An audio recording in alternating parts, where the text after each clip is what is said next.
চরিলামে কৃষি বিজ্ঞান কেন্দ্রীয় সহায়তায় সূর্যমুখী ফুলের চাষ করে সফলতা পেয়েছিলেন কৃষক। পরীক্ষামূলক সূর্যমুখী ফুলের চাষ সফল উৎপাদনের নজির তৈরি করে। এবার ত্রিপুরায় পরীক্ষামূলকভাবে আঙ্গুর চাষ করে সাফল্যের মুখ দেখলেন কৃষি বিজ্ঞানীরা।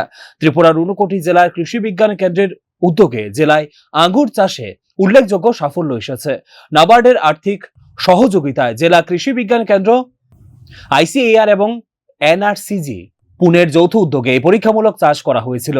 দেখা গেছে ত্রিপুরার জলবায়ুতে অত্যন্ত উন্নত মানের আঙ্গুর উৎপাদন হয়েছে।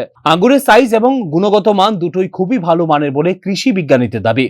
ঊনকোটি জেলা আঙ্গুর চাষে তত্ত্বাবধানে রয়েছে কৃষি বিজ্ঞান কেন্দ্রের বিজ্ঞানী ডক্টর রতন দাস। তিনি জানান, আধুনিক পদ্ধতি ও বৈজ্ঞানিক পরিচর্যার মাধ্যমে ঊনকোটির আবহাওয়াতে সফলভাবে আঙ্গুর চাষ সম্ভব হয়েছে।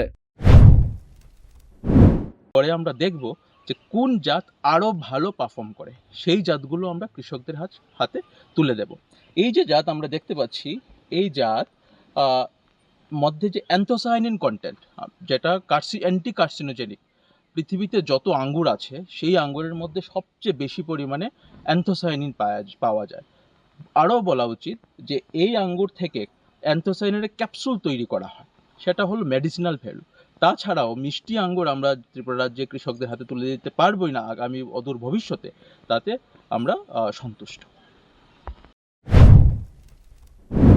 প্রসঙ্গত 2002 সালে ঊনকোটিতে পরীক্ষামূলকভাবে আঙ্গুর চাষ হয়েছিল। তৎকালীন সময়ে আঙ্গুর উৎপাদন হলেও তা ছিল অত্যন্ত টক। এবারে উন্নত মানের সুস্বাদু আঙ্গুর চাষের সফলতা রাজ্যের কৃষকদের জন্য নতুন সম্ভাবনা তৈরি করেছে। Bureau report, news now.